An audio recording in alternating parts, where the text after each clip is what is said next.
Chicago built America's skyline, the city that invented modern architecture, that rose from ashes and swamps to define what a 20th century metropolis could become. But today, Chicago isn't chasing the next iconic tower or world-changing invention. It's fighting just to rebuild its basics. Over $30 billion. 5 projects. 1 decade to reset the entire city. 1 transit line might lose its funding permanently. The airport's expansion keeps slipping. The city's biggest new neighborhood depends on a soccer stadium just to exist. And a hole that sat empty for 15 years is finally being filled, not with ambition, but with discipline. By the end of this, you'll know which project decides Chicago's future and which one could stop the reset cold. Here's what no one talks about when they discuss Chicago's problems. The real villain isn't crime statistics, population decline, or political dysfunction. The real villain is margin. Chicago has run out of margin. This is a mature city with aging infrastructure, a stable to declining population, and zero room for error. Every mistake costs double what it would in Phoenix or Austin or Miami.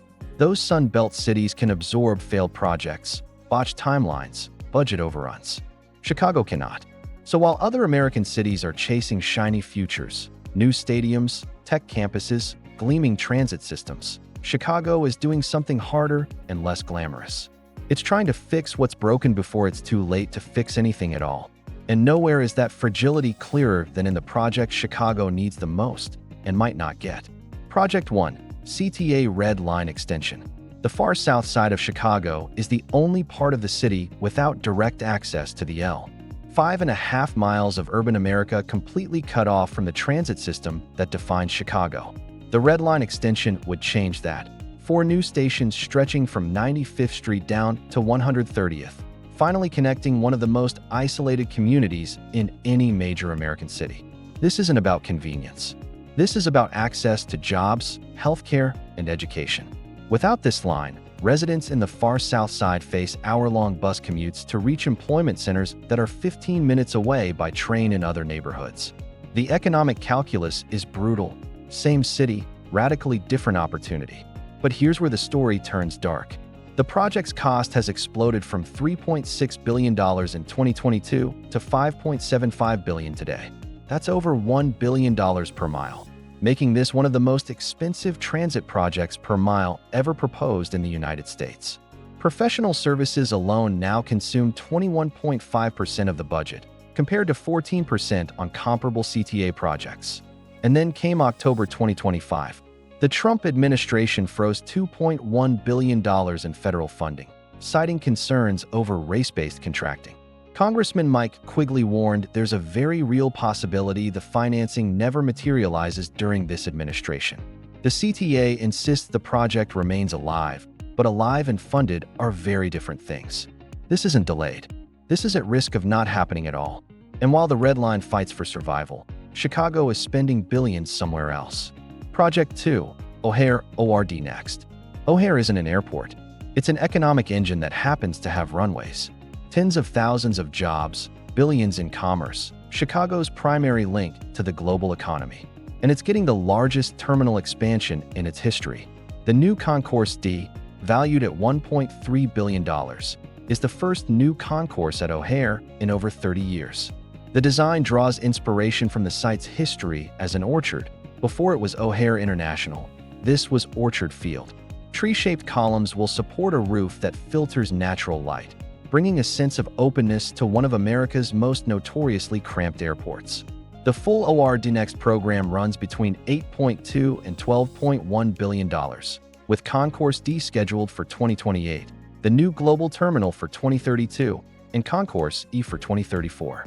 Terminal 3, dominated by American Airlines, is also getting a $200 million renovation finishing in 2027. But the timeline has slipped repeatedly. Original completion was supposed to be 2026, then 2032, now 2034.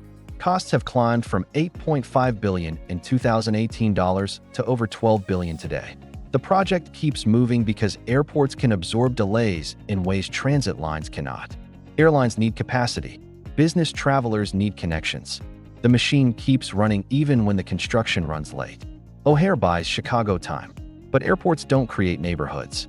For that, Chicago is betting on something else entirely. Project 3, the 78-plus Chicago Fire Stadium. Chicago has 77 official community areas.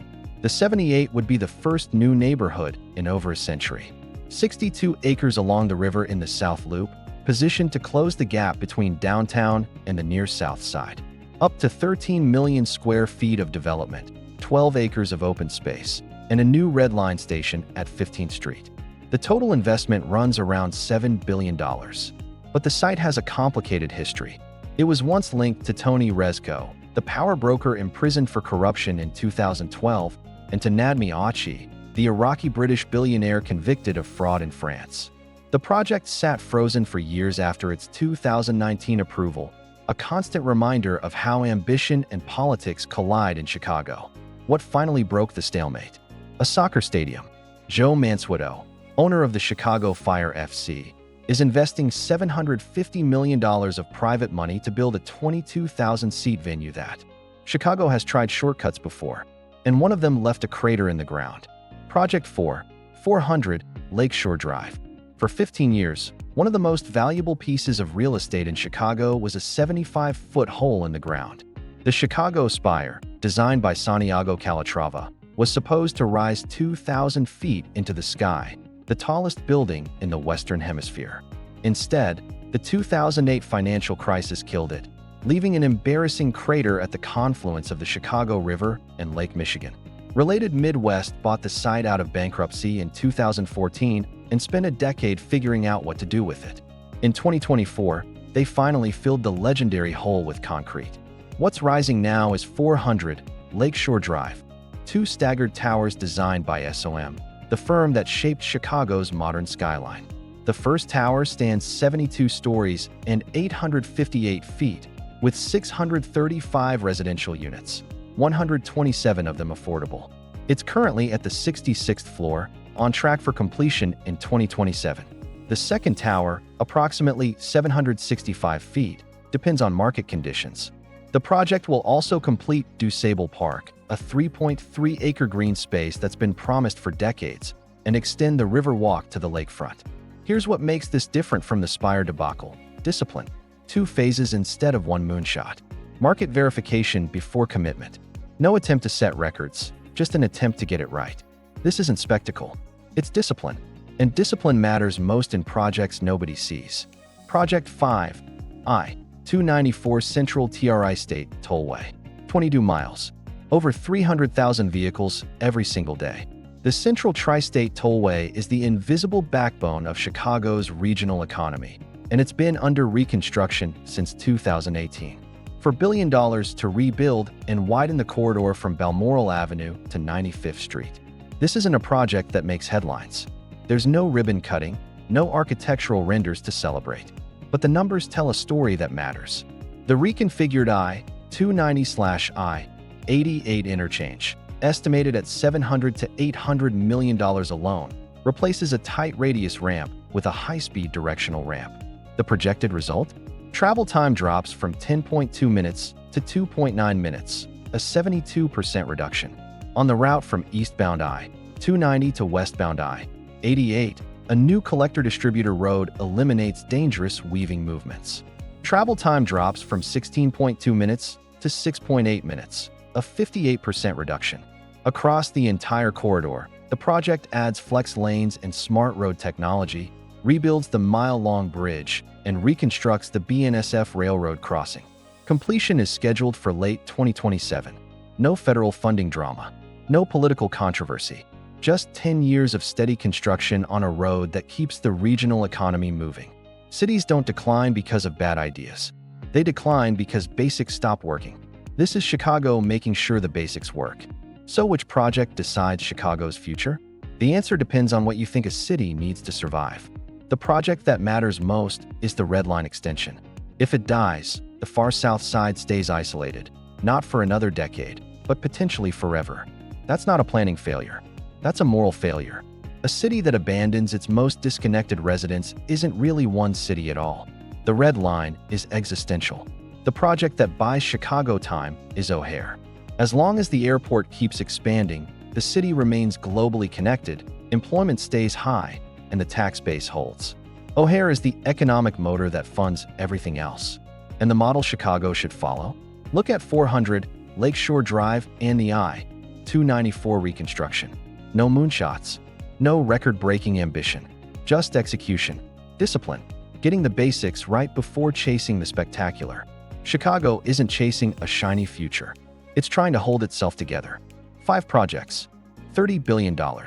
1 decade to prove that a mature city can still rebuild, not from the outside in, but from the inside out. Whether this reset works will decide if Chicago stabilizes or keeps bleeding slowly until there's nothing left to reset. Is Chicago rebuilding from the inside, or just delaying a harder reset? Drop your take. Subscribe if you want to follow these projects while they're still being built.